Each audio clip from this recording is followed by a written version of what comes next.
am so glad my eye wasn't working last night and couldn't watch that Indiana Minnesota game because if I had watched it when it happened last night, we would have had a 2 hour or 3 hour live after the game, which I'm glad I didn't do because I didn't have to watch it last night. Because as y'all know, I had LASIK surgery yesterday morning and computer wasn't great, so computer vision wasn't great, so I did not watch anything. I did find out about the game about 11 o'clock last night. I saw the score. I saw Lexi Hull balls out, has the greatest game of her life, and I see Indiana find a way to blow it once again. And another disappearing act from one Aliyah Boston, who I continue to say is one of the most overrated players in the WNBA. And last night, had I watched that game, we would have had a 2.5 hour, 2 to 3 hour rip session of the uselessness of Aliyah Boston. And that's where I'm going to take this video here because what I saw, I just watched this game just now. I watched it in full, even though I knew the result, and I had to see it for myself. And yeah, Aliyah Boston sucked. She really sucked. And it was embarrassing. But let's talk about it. Welcome back, everyone, to another edition of Rudy's Rant, Her Game, Her Way Women's Basketball, where we talk facts over feelings. I'm your host, Rudy Rodriguez Showmont. Hit the like button, subscribe to the channel, ring the bell, leave a comment. Let me know your thoughts, man. I'm going to jump in on this video off the rip. Holy Lord, Lexi Hull jumps out like someone, I don't know what, but whatever it was that made Lexi Hull start the game off that way, they need to do it to her every day. I don't know what was said to her or who said what, but Lexi Hull jumps out like a freaking rabid dog looking for a bone, hitting shots, no fear. Just take the shot, shoot the ball, nothing to think about. Just go, go, go. Lexi Hull took 8 shots in the first 12 minutes of this game. I mean, it was 3 and 1, 3. I mean, she was rolling, absolutely rolling. She goes 7 of 10 in the first half. But again, she took 8 shots in the first 12 minutes of this game. She finishes the game 9 of 16, 4 of 7 from 3, 23 points. Best game of her life scoring. And in the fourth quarter, invisible. Absolutely invisible. Does not take a single shot until there were, where did I have it here? 12.6 seconds to go in the game. This is a player who had 21 points going into the fourth quarter and took 2 shots in the fourth quarter. One with 12.6 seconds, a 3 that she missed from the corner, and then a short jumper that she made with 8.6 seconds left to give her final total of 23. I don't know what's going on with this team. I don't understand that when you have a player who is hitting shots, how she can so quickly become invisible and not a part of the offense. It doesn't make sense to me. But you know what happens? That's what happens when you don't have a point guard. You don't have a point guard. She played 38 minutes. Best game she's played, man. Best game she's played. I know people live on defense. Man, I saw Alexi Hull who wasn't afraid to shoot the rock yesterday. And then somehow becomes a complete afterthought, largely for the last 12 minutes of the game. She was 1 for 4 in the third, 1 for 2 in the fourth, goes 2 for 6 in the second half after going 7 for 10 in the first half. She did her thing. She did the best she could. I salute her in her performance. Kelsey Mitchell, 9 for 20, 5 for 7 from 3, 27 points. But this is where we got to talk about this. Because I'm listening to this commentating by this group, and they start glazing the hell out of Aliyah Boston. Aliyah Boston had 7 points going into the fourth quarter. 7 points. If you watch the game a little bit, closely beyond just the points, if you watched her on offense, she was the last person up the floor all the time. Jogging the court. No, the one time I remember her sprinting, she got a layup. The one time I remember her sprinting the court in the first half, she got a layup. And you get in the fourth quarter, she scores 8 points in a 2-minute stretch. Game was already over. They're down 13. They're down 13. Game never got closer than 5, but they're down 13. And she goes on this little scoring run where she's getting easy, wide open layups, and they're acting like she did something special. Aliyah Boston goes for 15 points, 7 of 9 shooting, 6 rebounds. 6 rebounds. That's what I want to focus on. You are 6'5", 220 pounds. You are playing a team that has no one bigger than 185 pounds on the other side. Jessica Shepard is 6'4", 186 listed. I doubt she weighs that much. Bridget Carlton is 6'2", 179 listed. I doubt she weighs that much. There's no way you're telling me that Bridget Carlton weighs 20 pounds more than Angel Reese. Remember, these are listed weights. Alana Smith, 6'4", 180 listed. Aliyah Boston is 6'5", 220 listed. And she got, once again, dog walked by the bigs on the other team. Jessica Shepard's not even a real big. She's 6'4", but she's more of a wing. Bridget Carlton's not a real big. She's a wing. Alana Smith is not a real big, another wing type player. Jessica Shepard goes for 22 points, 11 rebounds, and 10 assists, has a triple-double. Jessica Shepard had a triple-double with 8 minutes to go in the third quarter. The third. Courtney Williams stinks yesterday. Guess what happened? She gets they sit her ass on the bench, and Natisha Heidman goes for 17 points on 6 of 10 shooting. Kayla McBride, 29 points, 10 of 19, 4 of 8 from 3. This was a team that was, hell, Indiana's up double digits in the first half. But how did it all happen? It all happened because Indiana lived in fool's gold. 3, 3, 3, 3, 3. They finished 13 of 20 from 3. They started the game 8 of 10 from 3. And 8 of 10, they were only up 36-24. They had dropped 24 points from the three-point line and only led by 12 points. You would think they'd be up 20. No, not this team.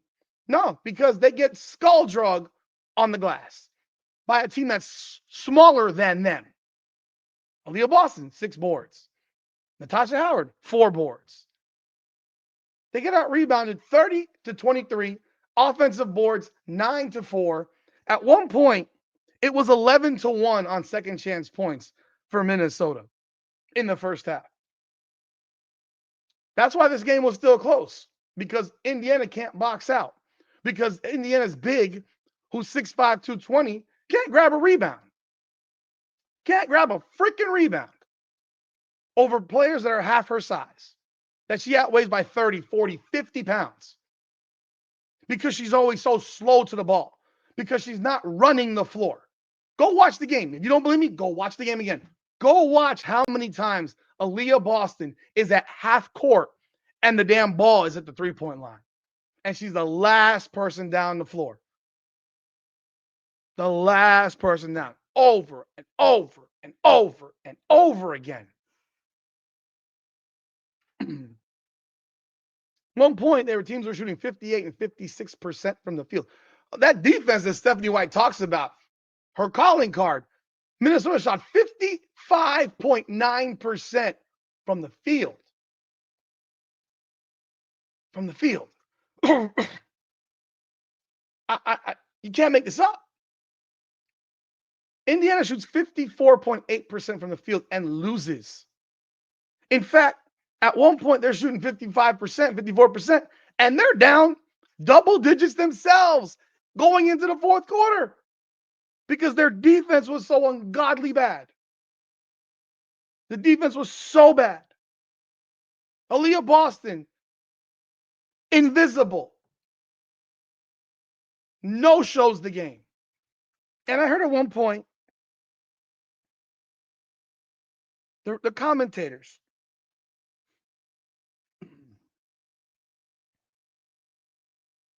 they said Aliyah Boston has been patient Mind you, this is when she had 7 points.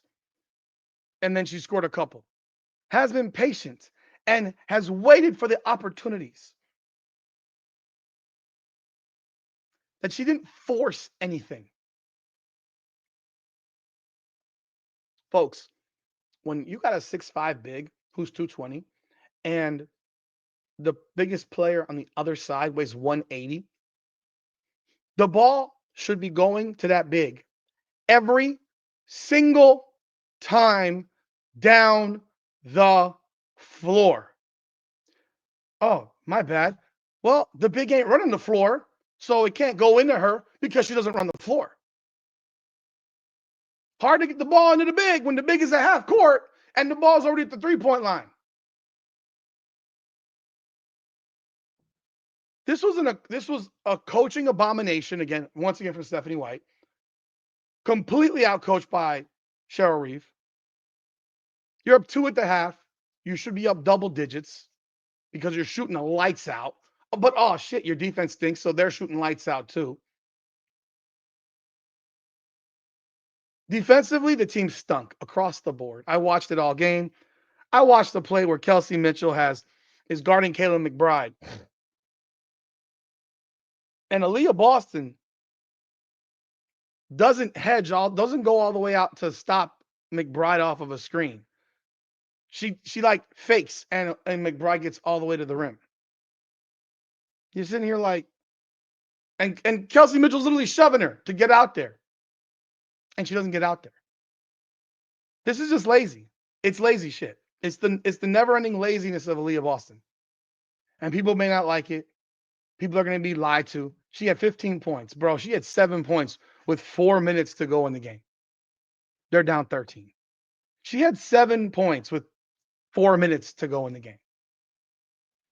The most fluffed up garbage that you can see because it had no impact on the game. Game was over because she was invisible for 36 minutes prior to that. She was outdone by a front court that went 16 of 24, that being Shepard, Carlton, and Alana Smith. 16 of 24 minus Nafisa Collier, who did not play.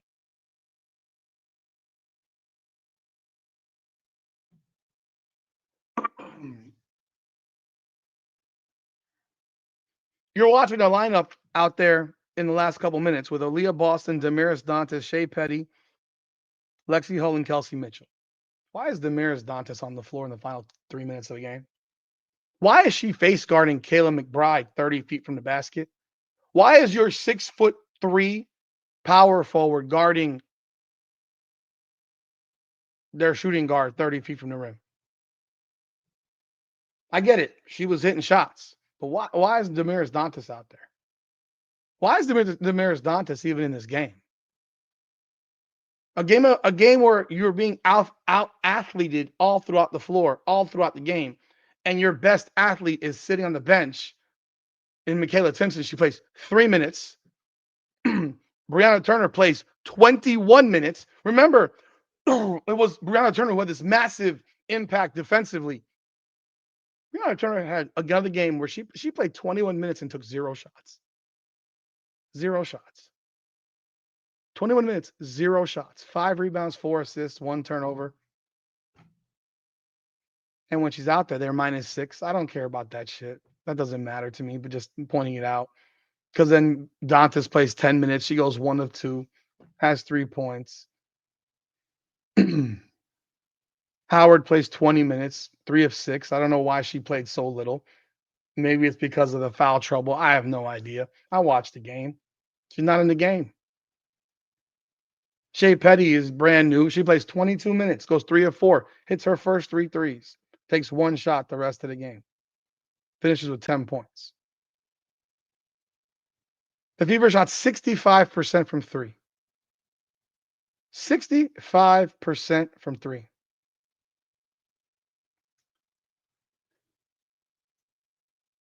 If it wasn't one thing, it was another watching this. Look, Lexi Hall came out like scorching fire. And I tipped my cap to her. I'm going to presume that she got tired as the game went on. She played 38. She never plays 38 minutes ever. So I presume she probably got tired and fatigued and her legs were probably close to gone, which probably impacted why she didn't take shots. I didn't see her even get the ball. I'm being real. I didn't see her get the ball. Hard to take some shots when you don't really get the ball. Like, you know how critical I am, hypercritical I am of her when I say she passes up on open looks. She didn't pass up open looks today on this game on Friday. She took the shots. She didn't get the ball. So, Stephanie White, you have a hot shooter who's not getting the ball. You want to clue me in on this? And then you got Aliyah Boston, your 6'5", 220-pound center, who is the biggest player on the floor by 30, 40 pounds, tallest player on the floor, and can't score over a bunch of 6'3", 6'2", 6'3", 6'4", 180-pound women. Another day where Aliyah Boston has been absolutely mauled in her matchup. And we're going to sit here and listen to this type of bullshit about how she was patient. How she was patient. She barely ran the floor. Useless help defense. I mean, I couldn't believe it. This happened in the game. Late in the game, 40 seconds to go. You're down 93-86. 40 seconds to go. You're down 93-86. 93-86. They have the ball. Are you going to foul or are you not going to foul? So what exactly was the purpose? Like, another example of what are you doing? Like, what are you doing? Stephanie White. 93-86. You let the clock run from the 43.2 second mark to the 22.4. Remember, you're down 7. You think that Minnesota's going to shoot the ball in the first 5 seconds of a shot clock? No, they're going to run it down. They ran it down, took a shot with 2 seconds to go on the shot clock, grabbed the offensive rebound, took another shot. I mean, you're sitting here like, why aren't you fouling? Why aren't you fouling? It's flabbergasting. You let 24 seconds run off the shot clock. And I think the McBride shot was an air ball, which is why. So Alana Smith grabbed the rebound, ended up being a shot clock turnover. But you let them run 24 off the clock. You're down 7. What's the difference of being, if you're down 7 with 19 seconds, the game is over. You're not going to score 7 points in 19 seconds and then not score. It's unlikely, highly unlikely. Logic says you foul. Logic says you foul at the 43-second, you foul immediately, make them shoot free throws and hope for the best. No, let's run the clock down and let's have them get the ball back. And then you've got 19.2 seconds left to have a chance to magically score 7 points. Magically score 7 points. Whatever.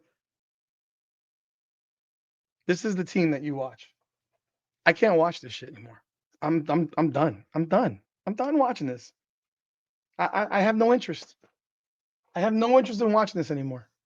If you have the interest, I mean, I'm gonna, obviously, because I made a commitment. But I can't. I watched 2 games. I watched 2 WNBA games today. I watched 2 of them. Both of them struggles to watch. This is crazy. Your coach stands there. You don't foul. You're not ready to play the third quarter. Your defense is horrendous.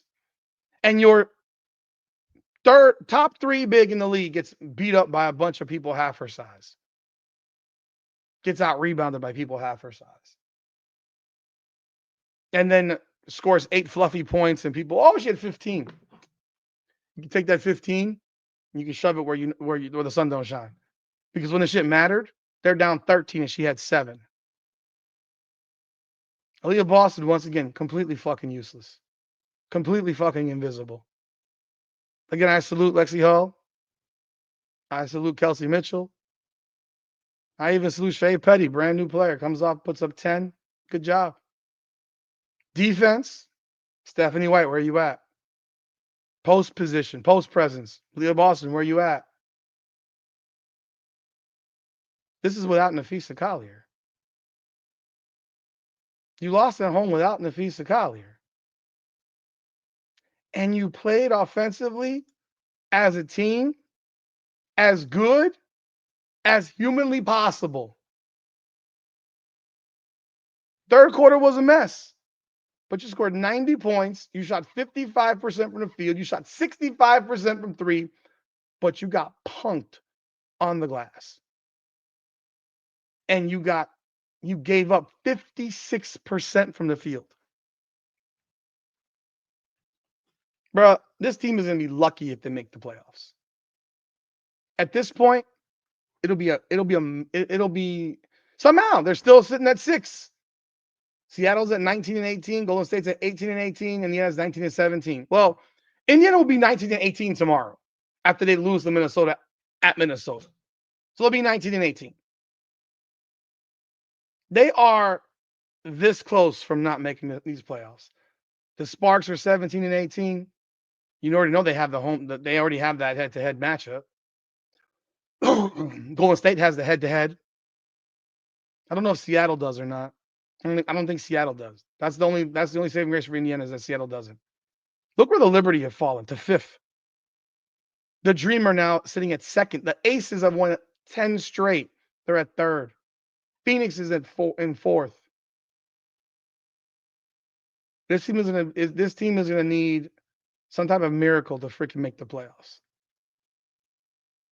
But again, once again, Aliyah Boston's invisible, and nobody will hold her accountable for it. But you'll be told she's the connector. She does so much for this team. She's so unselfish. Miss me with the bullshit. Miss me with the bullshit. Aliyah Boston is exactly who I think she is, a mediocre ass basketball player who's completely freaking overrated. But y'all let me know y'all thoughts in the comments. Like the video, subscribe to the channel, and ring the bell. This is Rudy's Rant, Her Game, Her Way Women's Basketball. Come on now.